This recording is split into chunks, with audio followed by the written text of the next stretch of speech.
கோடநாடு பங்களாவில் சிபிசிஐடி குழுவினர் தற்போது ஆய்வு மேற்கொண்டு வருகின்றனர். 20 பேர் கொண்ட குழுவினர் தற்போது கோடநாடு பங்களாவில் ஆய்வு மேற்கொண்டு வருகின்றனர். மேலும் விவரங்களை தருகிறார் நமது செய்தியாளர் சிவசாமி. சிவசாமி, முழு விவரம்.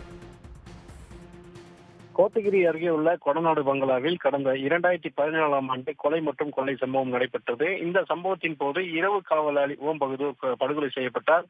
இந்த சம்பவத்தில் ஈடுபட்டதாக கனகராஜ், சயான், வாளையார், மனோஜ் உள்ளிட்ட 10 பேர் தொடக்கத்தில் குற்றம் சாட்டப்பட்டு அவர்கள் கைது செய்யப்பட்ட நிலையில் முதல் மூளையாக செயல்பட்ட குற்றவாளியான கனகராஜ் சாலை விபத்தில் உயிரிழந்தார். தற்போது சயான், வாளையார் உள்ள மனோஜ் உள்ளிட்ட 12 பேர் குற்றவாளிகளாக சேர்க்கப்பட்டு வழக்கு விசாரணையானது உதகையில் இருக்கக்கூடிய மாவட்ட அமர்வு நீதிமன்றத்தில் நடைபெற்று வருகிறது.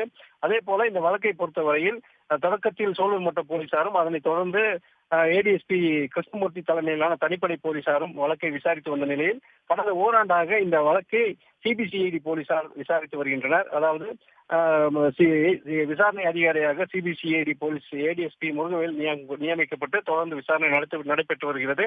இந்த நிலையில்தான் கடந்த வழக்கு விசாரணையின் போது குற்றம் சாட்டப்பட்டவர்கள் தரப்பில் சேர்க்கப்பட்டுள்ள வழக்கறிஞர் விஜயன் என்பவர் அந்த கொடநாடு பங்களாவில் பல்வேறு மாற்றங்கள் செய்யப்பட்டிருப்பதாகவும் தடயங்களை அளிக்கும் நடவடிக்கை மேற்கொள்ளப்பட்டுள்ளதால் நீதிமன்றமே நேரில் சென்று ஆய்வு செய்ய வேண்டும் என்ற ஒரு மனுவை தாக்கல் செய்தார். அந்த மனுவை அதாவது அதனை அந்த மனுவிற்கு பதிலளிக்குமாறு சிபிசிஐடி போலீசார் தரப்புக்கு நீதிமன்றம் உத்தரவிட்டிருந்த நிலையில்தான் கடந்த வழக்கு விசாரணையின் போது அவர்கள் ஒரு நிபுணர் குழு அமைத்திருப்பதாகவும் அந்த குழுவில் சிபிசிஐடி போலீசார், தடயவியல் துறையினர் மற்றும் பொதுப்பணித்துறையினர், மின்வாரிய அதிகாரிகள் அடங்கிய குழு அமைத்திருப்பதாகவும் அவர்கள் நேரில் சென்று ஆய்வு செய்ய அனுமதி அளிக்குமாறு ஒரு மனுவை தாக்கல் செய்தனர். அதனை ஏற்றுக்கொண்ட நீதிபதி ஆய்வு செய்து அறிக்கை தாக்கல் செய்யுமாறு அறிவித்திருந்தார். அதனைத் தொடர்ந்துதான் இன்றைய தினம் அதாவது சிபிசிஐடி எஸ்பி மாதவன் மற்றும் விசாரணை அதிகாரி ஏடிஎஸ்பியான முருகவேல் தலைமையிலான 20க்கும் மேற்பட்டோர் அந்த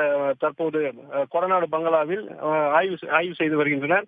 அதாவது மொத்தமாக தடயவியல் நிபுணர்கள், அதே போல பொதுப்பணித்துறை அதிகாரிகள், மின்வாரிய அதிகாரிகள், சிபிசிஐடி போலீசார் என 20க்கும் மேற்பட்டோர் தற்போது அந்த கொடநாடு பங்களாவில் சென்று பங்களாவில் எத்தனை அறைகள் உள்ளன, ரகசிய அறைகள் ஏதேனும் உள்ளதா, அந்த சம்பவம் நடைபெற்ற போது கொடநாடு பங்களா மற்றும் அந்த எஸ்டேட் பகுதியில் சிசிடிவி கேமரா பொருத்தப்பட்டிருந்ததா, அந்த எஸ்டேட்டில் தற்போது அதாவது கட்டிடங்களில் மாற்றம் செய்யப்பட்டிருக்கிறதா என்பது குறித்து ஆய்வு செய்து வருகிறார்கள்.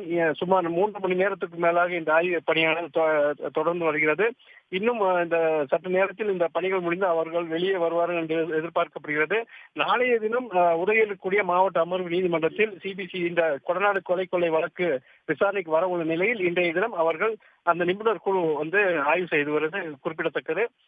இன்னும் சற்று நேரத்தில் அவர்கள் வந்த பின்னர் தான் இந்த என்னென்ன ஆய்வுகள் மேற்கொள்ளப்பட்டது என்பது நமக்கு விவரங்கள் தெரிய வரும். உடனுக்குடன் செய்திகளை தெரிந்து கொள்ள சன் நியூஸ் பெல் ஐகானை கிளிக் பண்ணுங்க.